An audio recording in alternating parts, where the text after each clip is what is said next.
তো বন্ধুরা, তোমরা কে কে এইভাবে এগ চিলি বানিয়ে খেয়েছো বলো তো? কিছুই না, খুবই সোজা। প্রথমে তো ডিম কটা সেদ্ধ করে মাঝখান থেকে হাফ করে নিয়েছিলাম।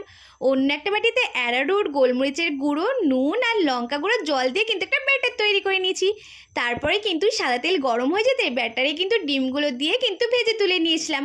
তারপরে সাদা তেলের মধ্যে একটুখানি রসুন কুচি, আদা কুচি, লঙ্কা কুচি, পেঁয়াজ, ক্যাপসিকাম আর টমেটো দিয়ে দেওয়ার পর কিন্তু একটু হালকা ভাজা ভাজা করে নিয়েছিলাম।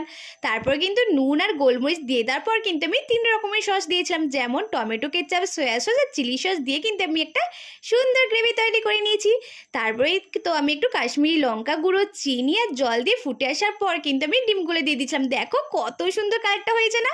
ফুটে আসার পর কিন্তু আমি নামিয়ে নিয়েছিলাম। সত্যি কথা বলছি, খেতে না পুরো আমার চুমু লেগেছিলো। আহা, ওই স্বাদ কিন্তু আমি এখনও বলতে পারছি না। বিশ্বাস করো বন্ধুরা, তোমরা বাড়িতে একবার হলেও ট্রাই করো, তোমাদের তো অবশ্যই ভালো লাগবে। যদি ভিডিওটা ভালো লাগে সাবস্ক্রাইব করো। টাটা।